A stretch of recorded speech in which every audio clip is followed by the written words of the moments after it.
ഇന്ന് നമ്മൾ atomic and molecular ഫിസിക്സിൻ്റെ ബാക്കി ഭാഗമായിട്ടുള്ള ലേസറിനെ കുറിച്ചാണ്. അപ്പോൾ ലേസറിൻ്റെ കുറച്ച് പ്രീവിയസ് ഇയർ ക്വസ്റ്റ്യൻസ് ചെയ്യുന്നതിന് മുമ്പ് എന്താ പറയുക, അതിൻ്റെ കുറച്ച് കൺസെപ്റ്റുകൾ നോക്കാം. അപ്പോൾ ലേസർ എന്നുള്ളതിൻ്റെ ഫുൾ ഫോം എന്ന് പറയുന്നത് actually light amplification of stimulated എമിഷനാണ്. Light amplification by stimulated emission. അപ്പോൾ സ്റ്റിമുലേറ്റഡ് എമിഷൻ എന്താണെന്നൊക്കെ നോക്കാം.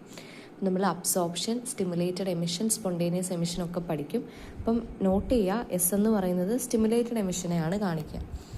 അപ്പോൾ ശരിക്കും എന്താണ് ഒരു ലേസർ സിസ്റ്റം എന്ന് പറയുന്നത്? ഒരു ലേസർ സിസ്റ്റം എന്ന് പറയുന്നത് കൊഹറൻറ്റ്, അതുപോലെ തന്നെ നിയർലി മോണോക്രോമാറ്റിക് ആൻഡ് ഹൈലി ഡയറക്ഷണലായിട്ടുള്ള ഇലക്ട്രോ മാഗ്നറ്റിക് റേഡിയേഷനുകളെ പ്രൊഡ്യൂസ് ചെയ്യുന്ന ഒരു സിസ്റ്റമാണ് ആക്ച്വലി ലേസേഴ്സ് എന്ന് പറയുന്നത്. It may be emitted as, ആ ലൈറ്റ് എമിറ്റ് ചെയ്യുന്നത് അല്ലെങ്കിൽ ആ റേഡിയേഷൻസ് എമിറ്റ് ചെയ്യുന്നത് ലൈറ്റായിട്ട്, അല്ലെങ്കിൽ യു വി റേഡിയേഷൻസ് ആയിട്ട്, അല്ലെങ്കിൽ എക്സ്റേ വേവ് ലെങ്ത് ആയിട്ടാണ്. അപ്പം ലൈറ്റ് അല്ലെങ്കിൽ എക്സ്റേ അല്ലെങ്കിൽ യു വി ആയിട്ടാണ് ഈ റേഡിയേഷൻസ് എമിറ്റ് ചെയ്യുക. അപ്പോൾ light amplification by stimulated emission of radiation is abbreviated as laser. Abbreviate ചെയ്യാന്ന് വെച്ചാൽ ലൈറ്റ് ആംപ്ലിഫിക്കേഷൻ ബൈ സ്റ്റിമുലേറ്റഡ് എമിഷനെ നമ്മൾ ചുരുക്കി പറയുന്നതാണ് ലേസർ എന്നാണ് ഉദ്ദേശിക്കുന്നത്. More than 200 types of lasers are available. അപ്പം 200 മോർ ദാൻ അത്രയും ടൈപ്സ് ഓഫ് ലേസേഴ്സ് ഉണ്ട്. അതിൻ്റെ പ്രത്യേകത എന്താണെന്ന് വെച്ചാൽ അവർക്ക് ഓരോരുത്തരുടെയും പവർ വ്യത്യാസമായിരിക്കും, സൈസ് അനുസരിച്ച്, പെർഫോമൻസ് അനുസരിച്ച്, യൂസും കോസ്റ്റും അനുസരിച്ച് ഇത്രയും ടൈപ്സ് ഓഫ് ലേസേഴ്സ് ഉണ്ടെന്നാണ് പറയാം. Applications include. അപ്പോൾ ഇവരുടെ ആപ്ലിക്കേഷൻ എന്ന് വെച്ചാൽ നമ്മുടെ ഐയുടെ സർജറി തൊട്ട് ലേസർ ഫ്യൂഷൻ ടെക്നിക്ക് വരെ ഇതിനകത്തുണ്ട്. അപ്പോൾ ഐ സർജറി, ലേസർ ടെക്നിക്സ് ഒക്കെ ഇപ്പോൾ ഭയങ്കര നമുക്ക് കോമൺ ആയിട്ടുള്ള കാര്യമാണ് അല്ലേ.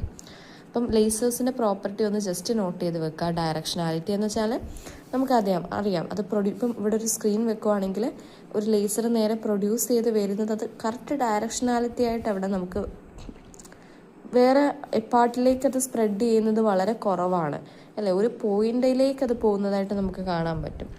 അപ്പോൾ ഡയറക്ഷനാലിറ്റി, അതുപോലെ തന്നെ കൊഹറൻസ്, മോണോക്രോമാറ്റിസിറ്റി, ബ്രൈറ്റ്നസ്, ഇത്രയാണ് ഇമ്പോർട്ടൻ്റ് ആയിട്ടുള്ള ഫണ്ടമെൻ്റൽ ആട്രിബ്യൂട്ട്സ് അല്ലെങ്കിൽ പ്രോപ്പർട്ടീസ്. അതിൽ ഡയറക്ഷനാലിറ്റി എന്ന് പറയുമ്പം ലേസർ ബീം എന്ന് പറയുന്നത് ഹൈലി ഡയറക്ഷണലാണ് as compared to light from conventional sources. Conventional sources എന്ന് പറയുന്നത് ബൾബിനെയും സോഡിയം ലാമ്പിനെയും ഒക്കെ. സോഡിയം ലാമ്പ് ഓൾറെഡി നമ്മൾ എക്സ്പെരിമെൻറ്റ് ചെയ്യാറുണ്ട്. Laser can be used as an accurate ranger finder, അതായത് കൃത്യമായിട്ടുള്ള റേഞ്ച് ഫൈൻഡറായിട്ട് നമ്മൾ യൂസ് ചെയ്യും. അപ്പം അതിനൊരു റേഞ്ച് ഫൈൻഡറായിട്ട് ഉപയോഗിക്കും, കാരണം അതിന് നാരോ ആംഗുലാർ സ്പീഡാണ്. Beam can be directed in to a thin optical fibre. High directionality makes it to focus the laser to a very small area with very much power. അപ്പോൾ കുറേ കാര്യങ്ങൾ അതിനെക്കുറിച്ച് പറയുന്നുണ്ട്, അത് ജസ്റ്റ് വായിച്ച് നോക്കുക. അതുപോലെ തന്നെ എർത്ത് സാറ്റലൈറ്റ്സിലും റോക്കറ്റ്സിലും ഒക്കെ ഡയറക്ഷനാലിറ്റി പ്രോപ്പർട്ടി കാരണം ഉപയോഗിക്കുന്നത്. ഇനി മോണോക്രോമാറ്റിസിറ്റി എന്ന് വെച്ചാൽ എന്താ, ഒരു സിംഗിൾ ഫ്രീക്വൻസി ആയിരിക്കും അല്ലേ, മിക്സ്ഡ് ഓഫ് കളേഴ്സ് അവിടെ നമുക്ക് അവൈലബിൾ ആയിരിക്കില്ല. അപ്പോൾ മോണോക്രോമാറ്റിസിറ്റി അതുപോലെ തന്നെ ചെറിയതായിട്ടുള്ള ഫ്രീക്വൻസി ആയിരിക്കും. Highly monochromatic radiation have very small frequency. അപ്പോൾ സ്മോൾ ഫ്രീക്വൻസി ആണെങ്കിൽ വേവ് ലെങ്ത് വളരെ കൂടുതലായിരിക്കും. അപ്പോൾ നമുക്ക് ദൂരെ നിന്ന് നോക്കിയാൽ പോലും ലേസർ ലൈറ്റിനെ നമുക്ക് കാണാനായിട്ട് പറ്റും. ആ ഒരു കൺസെപ്റ്റിലൊന്ന് ഓർത്ത് വെക്കുക കേട്ടോ. ഇനി conventional sources have A coherence length of A few. ഇനി കൺവെൻഷണൽ സോഴ്സസ് ലൈക്ക് ബൾബ് അങ്ങനെയുള്ള കാര്യങ്ങൾക്കൊക്കെ വളരെ ചെറിയ സെൻറ്റിമീറ്റേഴ്സ് ആയിരിക്കും. ദാറ്റ് ഓഫ് ലേസറിൻ്റെ കൊഹറൻസ് എന്ന് പറയുന്നത് ഫ്യൂ കിലോമീറ്റേഴ്സ് ആണ്. അപ്പോൾ കൊഹറൻസ് എന്ന് പറയുന്നത് സെയിം ഫേസ് ആയിരിക്കും, എന്ന് വെച്ചാൽ സെയിം ഫ്രീക്വൻസി ആയിരിക്കും, എല്ലാ കാര്യങ്ങളും സെയിം ആയിരിക്കും. ഇപ്പോൾ പി എന്ന് പറയുന്ന പോയിന്റിൽ ലേസറിനുള്ള പ്രോപ്പർട്ടീസ് തന്നെ ക്യൂ എന്നുള്ള പോയിന്റിലും അതിന് കാണാൻ പറ്റും എന്നുള്ളത്. പിന്നെ ഭയങ്കര ബ്രൈറ്റ്നസ് ആണ്. Brightness of A source of electro magnetic waves is defined as A power emitter per unit surface area per solid angle. അപ്പോൾ അത് ബ്രൈറ്റ്നസ് വളരെ കൂടുതലായിരിക്കും. ഓക്കെ, ഇനി അടുത്തത് ലേസേഴ്സിൻ്റെ കേസ് പഠിക്കുമ്പോൾ 3 കാര്യങ്ങളാണ് ഓർക്കേണ്ടത്. ഒന്ന് സ്പോണ്ടേനിയസ് എമിഷൻ, ഒന്ന് അബ്സോർപ്ഷൻ, ഒന്ന് സ്റ്റിമുലേറ്റഡ് എമിഷൻ. അപ്പോൾ സ്പോണ്ടേനിയസ് എമിഷൻ എന്ന് പറയുന്നത് the phenomena of emission of radiation by the natural de excitation of atoms or molecules is called spontaneous emission. അപ്പോൾ സ്പോണ്ടേനിയസ് എമിഷനിൽ നമ്മൾ ഓർത്തിരിക്കേണ്ട ഒരു കാര്യം എന്താണെന്ന് വെച്ചാൽ this process is actually a natural ആയിട്ടുള്ള പ്രോസസ്സാണ്. അപ്പോൾ സ്പോണ്ടേനിയസ് എന്ന് പറയുമ്പോൾ പെട്ടെന്ന് നടക്കുന്ന പ്രോസസ്സ്, അതായത് നോർമലായിട്ട് എന്ത് ചെയ്യുക, റേഡിയേഷൻ്റെ എമിഷൻ നടക്കുകയാണ് by the excitations of atoms or molecules is called. അതായത് നോക്കിയേടാ, 2 എനർജി ലെവൽസ് ഉണ്ട്, 1ഉം 2ഉം. ഓക്കെ, അപ്പോൾ ഈ രണ്ട് എനർജി ലെവൽ എന്ന് പറയുന്നത് സെയിം മെറ്റീരിയലിൻ്റെ തന്നെയാണ് with energy value E1 and E2. E2ൻ്റെ എനർജി വാല്യൂ ആണ് E1-നെക്കാട്ടിലും കൂടുതൽ. We assume that the level 1 is the ground state. E1 എന്ന് പറയുന്ന ഗ്രൗണ്ട് സ്റ്റേറ്റ് ആണ്. An atom or a molecule of the material in the excited level 2 will decay into level 1. Difference in energy wise E2 minus E1 is then emitted as a photon. അതായത് എന്താണ് ആദ്യം എന്താ സംഭവിക്കാം? ആദ്യം നടക്കുന്ന ഇവിടുത്തെ പ്രോസസ്സിനെ നമ്മൾ അബ്സോർപ്ഷൻ എന്ന് പറയുന്നത്. അതിനർത്ഥം എന്താ? ഒരു ഫോട്ടോൺ വരുന്നു, ഒരു പെർട്ടിക്കുലർ ഫ്രീക്വൻസി, അത് ഈ ആറ്റം അബ്സോർബ് ചെയ്യുന്നു. അബ്സോർബ് ചെയ്ത് കഴിയുമ്പോൾ അത് മുകളിലേക്ക് പോകുന്നു. ഇനി കുറച്ച് സമയത്തിന് ശേഷം അത് താഴേക്ക് വരുന്നു. താഴെ വരുന്ന സമയത്ത് അത് പെർട്ടിക്കുലർ വേറൊരു ഫോട്ടോണെ ആ എനർജി ഡിഫറൻസ് കാരണം റിലീസ് ചെയ്യുന്നു. ഈ പ്രോസസ്സിനെയാണ് സ്പോണ്ടേനിയസ് എമിഷൻ എന്ന് പറയുന്നത്. കണ്ടോ, ഇത് മുകളിലേക്ക് പോകുന്നു, താഴേക്ക് വരുന്നു. ഇപ്പോൾ ഇവിടെ ഫോട്ടോൺ ആയിരിക്കാം വരിക ഇതിനെ അബ്സോർബ് ചെയ്യാൻ, അല്ലെങ്കിൽ പെർട്ടിക്കുലർ ഏതെങ്കിലും ഒരു തരത്തിലുള്ള എനർജി ഈ ആറ്റം അബ്സോർബ് ചെയ്യുമായിരിക്കും. ഇത് ഒന്ന് വായിച്ച് നോക്കുക. അപ്പോൾ ഈ സിമ്പിളായിട്ട് നമ്മൾ നോർമലായിട്ട് നാച്ചുറലായിട്ട് നടക്കുന്ന പ്രോസസ്സാണ് സ്പോണ്ടേനിയസ് എമിഷൻ. ഇനിയും അതിൻ്റെ നോക്കിയേ, frequency of the radiation emitted due to the transition from level 2 to level 1 is given by nu is equal to E2 minus E1 by H. അതായത് ജസ്റ്റ് ഒന്ന് ഓർത്ത് വെക്കുക, സ്പോണ്ടേനിയസ് എമിഷൻ്റെ ഫ്രീക്വൻസി കാണാനായിട്ട് എന്ത് ചെയ്താൽ മതി മക്കളെ? രണ്ട് എനർജി ലെവലും മൈനസ് ചെയ്തിട്ട് ഡിവൈഡഡ് ബൈ H ചെയ്താൽ മതി. ഓർത്തോണേ, H എന്ന് പറയുന്ന പ്ലാങ്ക്സ് കോൺസ്റ്റൻ്റ് ആണ്. The difference in energy needed not be emitted always. അതിൻ്റെ അർത്ഥം എന്താ? The difference in energy needed to be emitted always. അപ്പോൾ ആ എനർജി എപ്പോഴും എമിറ്റ് ചെയ്യണം എന്നില്ല. At times the decay may occur in a non radiative way. ചില സമയത്ത് ഡീകെ, അതായത് ചില സമയത്ത് നമ്മുടെ ഈ എനർജി ഡിഫറൻസ് എന്ന് പറയുന്നത് ലൈറ്റായിട്ട് എമിറ്റ് ചെയ്യണം എന്നില്ല. In this case the difference in energy goes to the kinetic. അതൊന്നും നോക്കിയില്ലെങ്കിലും കുഴപ്പമില്ല. ഒരു കാര്യം നോക്കുക, the rate of spontaneous emission to the lower level is proportional to the number of atoms per unit volume in the excited level. അതായത് rate of spontaneous emission to the lower ലെവലിലേക്കുള്ള spontaneous എമിഷൻ്റെ rate എന്ന് പറയുന്നത് എപ്പോഴും എന്തിനെ proportional ചെയ്യും? Number of atoms per unit volume. അതായത് excited ലെവലിൽ എത്ര നമ്പർ ഓഫ് ആറ്റംസ് ഉണ്ടോ അതിനെ ഡിപ്പെൻഡ് ചെയ്തിട്ടായിരിക്കും സ്പോണ്ടേനിയസ് എമിഷൻ നടക്കുന്നത്. റേറ്റ് ഓഫ് അതായത് എപ്പോഴും നമ്പർ ഓഫ് ആറ്റംസ്, അതായത് എക്സൈറ്റഡ് ലെവലിലെ നമ്പർ ഓഫ് ആറ്റംസ് കൂടുതലാണെങ്കിൽ അതനുസരിച്ച് റേറ്റ് ഓഫ് സ്പോണ്ടേനിയസ് എമിഷൻ നടക്കും. അപ്പോൾ ഇവിടെ സിമ്പിളായിട്ട് പറയുകയാണെങ്കിൽ, അതായത് എത്രമാത്രം സ്പോണ്ടേനിയസ് എമിഷൻ നടക്കുന്നു എന്നുള്ളത് directly proportional to N2. N2 എന്ന് വെച്ചാൽ E2 ലെവലിൽ എത്രമാത്രം ആറ്റംസ് ഉണ്ട്. കൂടുതൽ ആറ്റംസ് ഉണ്ടെങ്കിൽ കൂടുതൽ സ്പോണ്ടേനിയസ് എമിഷൻ നടക്കും. അങ്ങനെയാണെങ്കിൽ ഈ പ്രൊപ്പോർഷണാലിറ്റി മാറ്റാൻ rate of spontaneous emission is equal to A21 N2 എന്ന് പറയുന്നത്. A21 എന്ന് പറയുന്നത് ഐൻസ്റ്റീൻ കോയിഫിഷ്യൻ്റ് ആണ്. അപ്പോൾ സ്പോണ്ടേനിയസ് എമിഷൻ്റെ കോയിഫിഷ്യൻ്റ് ആണ് ഇത്. വേറെ കോൺസ്റ്റന്റ് ഓഫ് പ്രൊപ്പോർഷണാലിറ്റി ആണ് A21, അതിനെയാണ് ഐൻസ്റ്റീൻ കോയിഫിഷ്യൻ്റ് എന്ന് പറയുന്നത്. അത് ഡിപ്പെൻഡ് ചെയ്യുന്നത് എനർജി ലെവൽസിനെയാണ്. ഏതൊക്കെ എനർജി ലെവൽ ഇൻവോൾവ് ചെയ്തോ അതിനെല്ലാം ഡിപ്പെൻഡ് ചെയ്യുന്നു. In the case of spontaneous emission the atoms emit an electromagnetic വേവിനെയാണ് എമിറ്റ് ചെയ്യുന്നത്, which has no definite phase relation that emitted by another atom. Further the wave can be emitted in any direction. അപ്പോൾ features എന്ന് പറയുന്നത് spontaneous emission എന്ന് പറയുന്നത് naturally ഉണ്ടാവുന്നതാണ്. പ്രത്യേകിച്ച് external സ്റ്റിമുലസിൻ്റെ ആവശ്യമില്ല. പിന്നെ എമിറ്റഡ് ലൈറ്റ് എന്ന് പറയുമ്പോൾ എമിറ്റഡ് ലൈറ്റ് വേവ്സിന് എപ്പോഴും ഫേസ് റിലേഷൻ ഇല്ല. Emitted waves have random direction ആണ് ഉള്ളത്. ലാക്ക് ഓഫ് കൊഹറൻസ് ആണ്. കൺവെൻഷൻസ്. അപ്പോൾ ഇതിൽ നിന്ന് നമുക്ക് മനസ്സിലായി ഇതൊരിക്കലും ലേസർ അല്ല.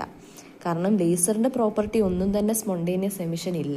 അപ്പോൾ ലേസറിൽ നടക്കുന്ന ആക്ടിവിറ്റി എന്താണെങ്കിലും സ്പോണ്ടേനിയസ് എമിഷൻ അല്ല. ഈ 5 പോയിന്റ്സ് ഒന്ന് ജസ്റ്റ് ഓർത്ത് വെച്ചോ. കാരണം ഗേറ്റിന് വല്ല ഓപ്ഷനായിട്ട് ചോദിച്ചാലോ മാച്ച് ചെയ്യാനോ വല്ലതും. അപ്പോൾ സ്പോണ്ടേനിയസ് എന്ന് പറയുമ്പോൾ നാച്ചുറലായിട്ട് നടക്കുന്നതാണ്. ഒരു സ്റ്റിമുലസിൻ്റെ ആവശ്യമില്ല. നാച്ചുറൽ ആയതുകൊണ്ട് നമുക്കതിനെ കൺട്രോൾ ചെയ്യാനോ അല്ലെങ്കിൽ കറക്റ്റായിട്ട് അതിനെ കറക്റ്റ് ഡയറക്ഷനിൽ കൊണ്ടുപോകാനോ ഒന്നും പറ്റത്തില്ല എന്ന് ഓർത്താൽ മതി. നാച്ചുറൽ ആയിട്ടുള്ള പ്രോസസ്സിന് ഇപ്പം മഴയെ നമുക്ക് ഇന്നത്തെ കാലത്ത് കൺട്രോൾ ചെയ്യാൻ പറ്റുമോ മിസ്സിന് അറിയില്ല. പക്ഷേ നോർമലി നമ്മൾ പറയുകയാണെങ്കിൽ അത് കുറച്ച് പാടാണ്. അതുപോലെ തന്നെ എമിറ്റഡ് ലൈറ്റ് വേവ്സിന് ഫേസ് റിലേഷൻഷിപ്പ് ഇല്ല. എമിറ്റഡ് വേവ്സിന് റാൻഡം ഡയറക്ഷനാണ്. എങ്ങോട്ട് വേണമെങ്കിലും അതിന് പോകാം. കറക്റ്റ് പോയിന്റ് ചെയ്യുന്നതെന്ന് പറയാൻ പറ്റില്ല.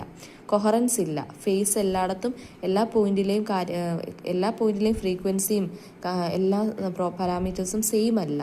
Conventional source emit light by അപ്പോൾ ബൾബും അതുപോലെ തന്നെ സോഡിയം ലാമ്പും ഒക്കെ നോർമലായിട്ടുള്ള ഈ സ്പോണ്ടേനിയസ് എമിഷൻ വഴിയാണ് നടക്കുക. കാരണം ബൾബ് എന്നൊക്കെ പറയുമ്പോൾ ഒരു ഹോളിൽ ബൾബിട്ട എല്ലായിടത്തേക്കും അത് ഡയറക്ഷനിലാണ് അല്ലേ? അങ്ങനെ നോൺ ഡയറക്ഷണലായിട്ട് ലൈറ്റ് പോകും. ഇനി ഇതാണ് absorption. Absorption normally the phenomena of reception of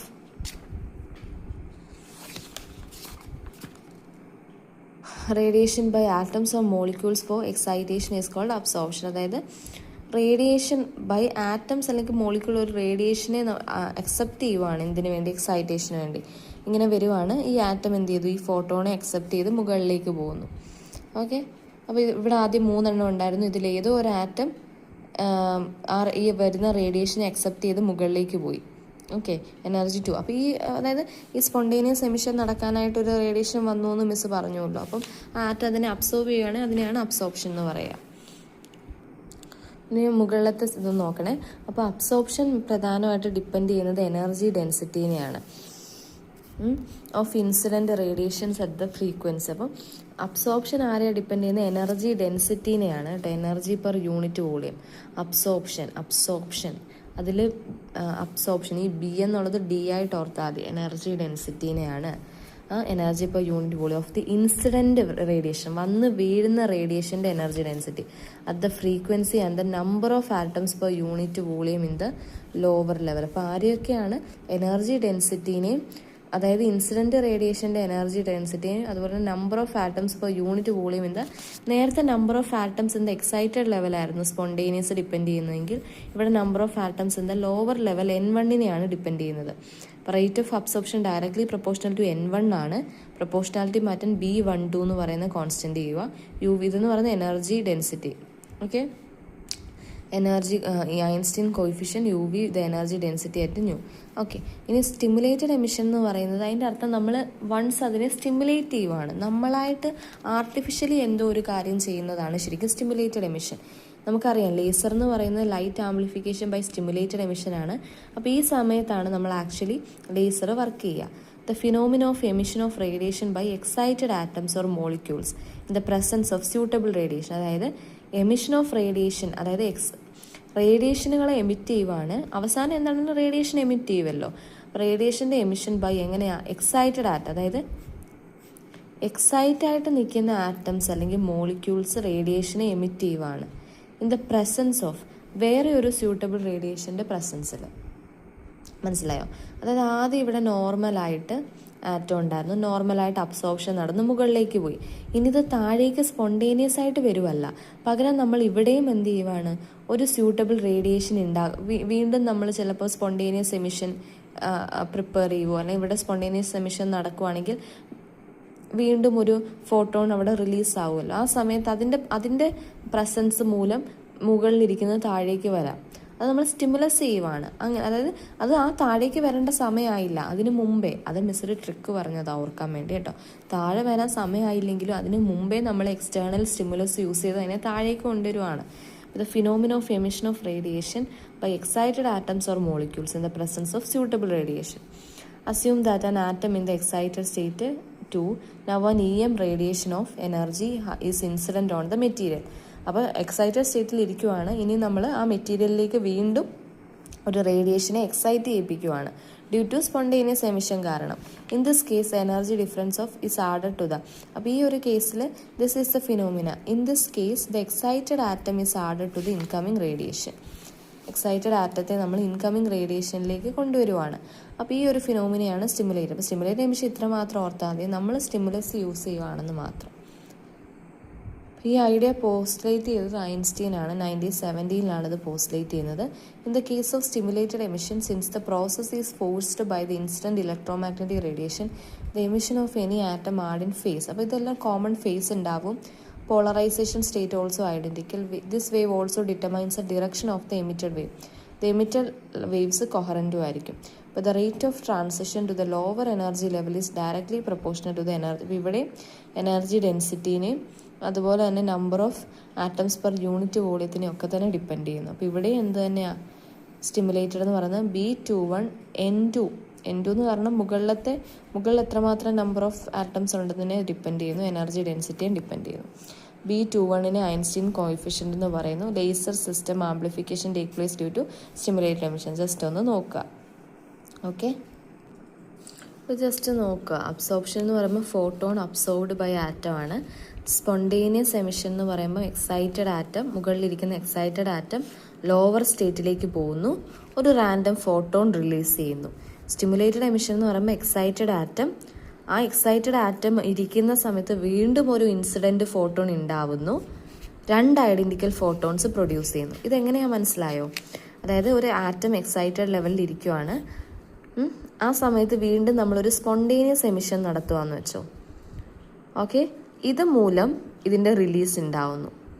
വീണ്ടും ഇത് താഴേക്ക് വരുമ്പോൾ വീണ്ടും ഒരു ഫോട്ടോൺ റിലീസ് ചെയ്യുന്നു. ഇത് മൂലം വേറൊരു ആറ്റവും മുകളിലേക്ക് പോയിട്ടുണ്ടാവും, അതും താഴേക്ക് വരും. അപ്പോൾ അവിടെ സ്പോണ്ടേനിയസ് ആയിട്ടുള്ള എമിഷനും നടക്കും. അപ്പോൾ സ്റ്റിമുലേറ്റഡ് എമിഷൻ എന്ന് വെച്ചാൽ എക്സൈറ്റഡ് ആറ്റം, ഇതൊരു ട്രിക്കിൽ ഞാൻ പറഞ്ഞതാണ് കേട്ടോ. അപ്പോൾ excited atom, incident photon, 2 identical photons. ഇവിടെ ഉണ്ടാകുമ്പോൾ സെയിം എനർജി, ഫേസ്, ഡയറക്ഷൻ. അപ്പോൾ അബ്സോർപ്ഷൻ ആകുമ്പം B12 എന്ന് കാണിക്കുന്നു, സ്റ്റിമുലേറ്റഡ് ആകുമ്പം B21 എന്ന് കാണിക്കുന്നു, സ്പോണ്ടേനിയസ് ആകുമ്പം A21 എന്ന് കാണിക്കുന്നു. സ്പോണ്ടേനിയസിന് മാത്രമേ A എന്നുള്ളൂ. അപ്പോൾ റിലേഷൻ എന്ന് പറയുന്നത് A21/B21 എന്ന് പറയുന്നത് എന്താ? അതായത് സ്റ്റിമുലേറ്റഡ് സ്പോണ്ടേനിയസ് പെർ സ്റ്റിമുലേറ്ററിൻ്റെ റേഷ്യോ എന്ന് പറയുന്നത് ഓർത്ത് വെക്കണം, 8πh⁻³ ഓർത്തെ, 8πh⁻³ വേറെ ന്യൂ എന്ന് പറയുന്ന ഫ്രീക്വൻസി E2 - E1/h. ഇനിയും ഈ റേഷ്യോനെ നമ്മൾ G1B12 = G2B21 അതവിടെ നിൽക്കട്ടെ. അപ്പം needed for net stimulated emission. Okay, ഇത് പോപ്പുലേഷൻ ഇൻവേർഷൻ, അതിലേക്ക് നമുക്ക് വരാം. അപ്പം അതിന് മുമ്പായിട്ട് ഇതും കൂടെ ഒന്ന് ഓർത്തോണം. ഇപ്പോൾ റേറ്റ് ഓഫ് സ്പോണ്ടേനിയസ് എമിഷൻ എന്ന് പറയുന്നത് A21N2 എന്ന് പറയുമ്പോൾ എക്സൈറ്റഡ് ലെവലിൽ എത്രമാത്രം നമ്പർ ഓഫ് ആറ്റംസ് ഉണ്ട്, അബ്സോർപ്ഷൻ എന്ന് പറയുമ്പോൾ N1 എത്രമാത്രം ഉണ്ട്, പിന്നെ എനർജി ഡെൻസിറ്റി. സ്റ്റിമുലേറ്റഡ് എന്ന് പറയുമ്പോൾ N2 എത്രമാത്രം ഉണ്ട്, എനർജി ഡെൻസിറ്റി. അടുത്തൊരു ഇമ്പോർട്ടൻ്റ് ആയിട്ടുള്ള കാര്യമാണ് ഐൻസ്റ്റീൻ കോയിഫിഷ്യൻ്റ്. നമ്മളിപ്പോൾ പറഞ്ഞല്ലോ ഓരോരോ, ഇപ്പോൾ A21, B21, B12 എന്നൊക്കെ പറയുന്നതാണ്. അപ്പോൾ ഐൻസ്റ്റീൻ കോയിഫിഷ്യൻ്റ് എന്ന് പറയുന്നത് actually number of atoms per unit volume in various energy level, the probabilities of spontaneous stimulated emission, absorption rate etcetera are related through. അപ്പോൾ ഇതെല്ലാം റിലേറ്റ് ചെയ്യുന്ന ഐൻസ്റ്റീൻ കോയിഫിഷ്യൻ്റ് വെച്ചിട്ടാണ്. അപ്പോൾ കുറച്ച് കാര്യങ്ങൾ ഇവിടെ പറയുന്നുണ്ട്. അപ്പോൾ ന്യൂ =E2 - E1/h ആണെന്ന് നമുക്കറിയാം. ഇത് വേണമെങ്കിൽ ഒന്ന് സ്ക്രീൻഷോട്ട് എടുത്ത് വെച്ചിട്ടൊന്ന് നോക്കിയാൽ മതി. അവസാനത്തെ ഇക്വേഷൻ മാത്രം ഞാൻ കാണിക്കാം. അപ്പോൾ കാരണം ഡെറിവേഷൻ്റെ ആവശ്യം നമുക്കില്ലല്ലോ. ഒരു കാര്യം മിസ് പറഞ്ഞായിരുന്നല്ലോ, സ്പോണ്ടേനിയസ് ബൈ സ്റ്റിമുലേറ്റഡ്, ഈ ഇക്വേഷൻ ഒന്ന് ഓർത്ത് വെക്കുക. അതിനുശേഷം ഓർത്ത് വെക്കേണ്ട ഒരു കാര്യം എന്ന് പറയുന്നത് എന്താ പറയുക, A21/B21 റേഷ്യോ ഒന്നെങ്കിൽ നമുക്ക് പറയാം 8πh³ C³ ആണ്. അല്ലെങ്കിൽ കുറച്ചും കൂടെ നമ്മളതിനെ സോൾവ് ചെയ്യുമ്പോൾ using Einstein coefficient we can predict the possibility of, അതായത് ഐൻസ്റ്റീൻ കോയിഫിഷ്യൻ്റ് എപ്പോഴും പ്രോബബിലിറ്റീസിനെ കുറിച്ചാണ് പറയുന്നത്. സ്റ്റിമുലേറ്റഡ് എമിഷൻ നടക്കാനുള്ള പ്രോബബിലിറ്റി, അല്ലെങ്കിൽ സ്പോണ്ടേനിയസും അബ്സോർപ്ഷനും നടക്കാനുള്ള പ്രോബബിലിറ്റിയെക്കുറിച്ചാണ്. അപ്പോൾ ratio of 2 emission rate can be easily calculated. It is interesting to calculate the value of the ratio of spontaneous to stimulated. അപ്പോൾ സ്പോണ്ടേനിയസ് ടു സ്റ്റിമുലേറ്റഡ് എമിഷൻ്റെ റേഷ്യോ കണ്ടുപിടിക്കാനായിട്ട് നമ്മൾ എടുക്കുന്ന ഇക്വേഷനാണ് ആക്ച്വലി ചെയ്തു വരുമ്പം കിട്ടുന്നതാണ് A21/B21 = N1/N2 - 1 = Ehν/kBt - 1 അല്ലെങ്കിൽ Ehν/kT - 1. That is the ratio of spontaneous to stimulated emission. R rate = E⁻hν/kT - 1. അപ്പോൾ ഒരു ക്വസ്റ്റ്യൻ ഉണ്ട്, ഇതൊന്ന് ചെയ്ത് നോക്കുക കേട്ടോ. 2 ക്വസ്റ്റ്യൻസ് ഉണ്ട്. അപ്പോൾ എക്സ്പോണൻഷ്യൽ hν/kT - 1 സൊല്യൂഷൻ ഉള്ളതുകൊണ്ട് മിസ് ചെയ്യുന്നില്ല, ചെയ്ത് നോക്കുക. ഇനി അടുത്തതൊന്ന് പെട്ടെന്ന് പറയാം. പോപ്പുലേഷൻ ഇൻവേർഷൻ ഉണ്ടെങ്കിൽ മാത്രമേ ലേസർ ആക്ടിവിറ്റി നടക്കത്തുള്ളൂ. പോപ്പുലേഷൻ ഇൻവേർഷൻ എന്ന് പറയുന്ന ഒന്നുമില്ല, മുകളിലത്തെ എക്സൈറ്റഡ് ലെവലിലായിരിക്കണം നമ്പർ ഓഫ് ആറ്റംസ് കൂടുതൽ, N2 കൂടുതൽ ദാൻ N1 എന്നുള്ളതാണ് പോപ്പുലേഷൻ ഇൻവേർഷൻ എന്ന് വിചാരിക്കുന്നത്. ഓക്കെ, അപ്പോൾ അതിനെയാണ് പോപ്പുലേഷൻ ഇൻവേർഷൻ. അപ്പോൾ ഇത് ജസ്റ്റ് ഒന്ന് വായിച്ച് നോക്കുക. It is possible to achieve a non equilibrium condition such that the population, higher energy ലെവലിലെ പോപ്പുലേഷൻ എന്ന് പറയുന്നത് ലോവർ എനർജി ലെവലിനെക്കാട്ടിലും കൂടുതലായിരിക്കണം. അതിനെയാണ് പോപ്പുലേഷൻ ഇൻവേർഷൻ. പോപ്പുലേഷൻ ഇൻവേർഷൻ ഒരു ആറ്റത്തിന് ഇല്ലെങ്കിൽ അതിനെ അച്ചീവ് ചെയ്തതിന് ശേഷം മാത്രമേ നമുക്ക് ലേസർ മീഡിയത്തിലേക്ക് അതിനെ കൊണ്ടുവരാൻ പറ്റുള്ളൂ. അപ്പം മുകളിലത്തെ എക്സൈറ്റഡ് സ്റ്റേറ്റിൽ ആറ്റം കൂടുതലും താഴെ എക്സൈറ്റഡ് സ്റ്റേറ്റിൽ ആറ്റം കുറവും, അങ്ങനെയുള്ള കണ്ടീഷൻ അങ്ങനെയുള്ള മീഡിയത്തിനെയാണ് മിസ് ആക്റ്റീവ് മീഡിയം എന്ന് പറയാൻ ഉദ്ദേശിക്കുന്നത്. അപ്പോൾ എൻ്റെ മക്കളിനെ എവിടെ ആക്റ്റീവ് മീഡിയം കണ്ടാലും ഓർത്തോണം അതെന്താണ് ആക്ച്വലി അത് പോപ്പുലേഷൻ ഇൻവേർഷൻ ആയിട്ടുള്ള, അതായത് ആ മീഡിയത്തിൻ്റെ എക്സൈറ്റഡ് ലെവലിലായിരിക്കും നമ്പർ ഓഫ് ആറ്റംസ് കൂടുതൽ. And excited level with long life time, ഒരുപാട് ലൈഫ് ടൈം ഉള്ള എന്താ പറയുക എക്സൈറ്റഡ് ലെവലിനെയാണ് നമ്മൾ അതായത് ലോങ് ലൈഫ് ടൈം എന്ന് വെച്ചാൽ 10⁻³ സെക്കൻഡ്സ്. അതായത് ഇപ്പം ഒരു ആക്റ്റീവ് മീഡിയത്തിൽ തന്നെ ഒരു പെർട്ടിക്കുലർ എക്സൈറ്റഡ് ലെവലിൽ കൂടുതൽ നേരം ആറ്റംസ് ഇരിക്കുമെന്ന് വിചാരിച്ചോ, ഒരു ഹയർ എക്സൈറ്റഡ് ലെവലിൽ അങ്ങനെ കൂടുതൽ നേരം, അതായത് 10⁻³ സെക്കൻഡ്സോളം ഇരുന്നാൽ അങ്ങനെയുള്ള ലെവലിനെയാണ് നമ്മൾ മെറ്റാസ്റ്റേബിൾ സ്റ്റേറ്റ് എന്ന് പറയുന്നത്. എക്സൈറ്റഡ് ലെവൽ ഇത് ലോങ് ലൈഫ് ടൈം, കുറച്ച് ഏറെ സമയമുണ്ട് അതിൻ്റെ ലൈഫ് ടൈം എന്ന് പറയുന്നത്, അതിനെയാണ്. Population inversion can be realised in such a system using suitable pumping. അതായത് പമ്പിങ് മെക്കാനിസം ഉപയോഗിച്ച് നമുക്ക് പോപ്പുലേഷൻ ഇൻവേർഷൻ ഉണ്ടാക്കാൻ പറ്റും. It can be proved that population inversion is a necessary condition for stim. അപ്പോൾ ഒന്നാമത്തെ ഒരു കാര്യം ഓർത്ത് വെക്കേണ്ടത്, ഒന്നും പഠിച്ചില്ലെങ്കിലും ഓർത്തോണം, ലേസർ ആക്ടിവിറ്റി നടക്കണമെങ്കിൽ പോപ്പുലേഷൻ ഇൻവേർഷൻ ഉണ്ടായിരിക്കണം. ഇത് ജസ്റ്റ് ഒന്ന് നോട്ട് ചെയ്തോ, പോപ്പുലേഷൻ ഇൻവേർഷൻ ഉണ്ടായിരിക്കണം. കണ്ടീഷൻ N2ൻ്റെ നമ്പർ ഓഫ് ആറ്റംസ് കൂടുതലായിരിക്കണം, N1, അതായത് എക്സൈറ്റഡ് സ്റ്റേറ്റിലെ നമ്പർ ഓഫ് ആറ്റംസ് കൂടുതലായിരിക്കണം. 2 ലെവൽ സിസ്റ്റത്തിൽ ഒരിക്കലും പോസിബിൾ ആവില്ല, not possible in thermal equilibrium. Just ഓർത്താൽ മതി, population inversion is achieved by pumping needed for net stimulated emission, അല്ലെങ്കിൽ ലേസർ ആക്ഷന് വേണ്ടി പോപ്പുലേഷൻ ഇൻവേർഷൻ ഉണ്ടായേ പറ്റൂ. 2 ലെവൽ സിസ്റ്റം എന്ന് വെച്ചാൽ ഗ്രൗണ്ടിൽ നിന്ന് എക്സൈറ്റഡ് ലെവലിലേക്കും എക്സൈറ്റഡിൽ നിന്ന് ഗ്രൗണ്ടിലേക്കും അങ്ങനെയുള്ളതാണ്. അപ്പം കാൺ അച്ചീവ് ഇൻവേർഷൻ. 3 ലെവൽ എന്ന് വെച്ചാൽ ഗ്രൗണ്ടിൽ നിന്ന് എക്സൈറ്റഡിലേക്ക്, എക്സൈറ്റഡിൽ നിന്ന് മെറ്റാസ്റ്റേബിളിലേക്ക്. ജസ്റ്റ് ഒന്ന് ഓർത്താൽ മതി. 4 ലെവൽ എന്ന് വെച്ചാൽ ഗ്രൗണ്ടിൽ നിന്ന് എക്സൈറ്റഡിൽ നിന്ന് മെറ്റാസ്റ്റേബിൾ എന്ന് വെച്ചാൽ ലോങ് ലൈഫ് ടൈം ഉള്ളത്, അവിടെ നിന്ന് വീണ്ടും ലോവറിലേക്ക് വരുന്നു. 3 ലെവൽ എന്ന് വെച്ചാൽ മെറ്റാസ്റ്റേബിളിൽ അത് അവിടെ നിൽക്കുകയാണ് ചെയ്യുക. അപ്പോൾ അങ്ങനെയുള്ളതിന് ഹൈ പമ്പിങ് കൊടുത്താൽ മാത്രമേ നമുക്ക് പോപ്പുലേഷൻ ഇൻവേർഷൻസ് നടത്താൻ പറ്റൂ. പോപ്പുലേഷൻ ഇൻവേർഷൻ എന്ന് പറയുന്നത് നമ്പർ ഓഫ് ആറ്റംസ് കൂട്ടി മുകളിലേക്ക് കൊണ്ടുപോകാൻ പറ്റുള്ളൂ.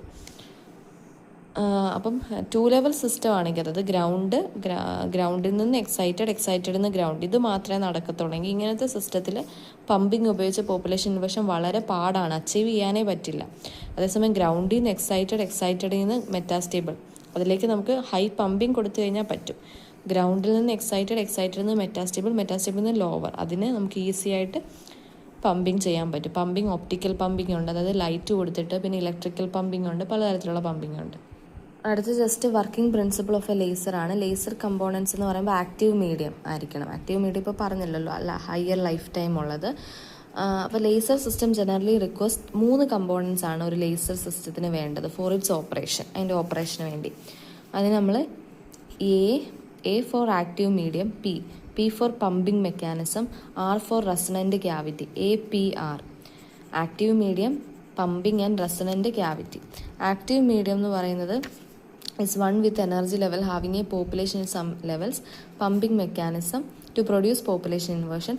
Resonant cavity contain the activity medium serves to store the emitted radiation. അതായത് റെസണൻറ്റ് ക്യാവിറ്റി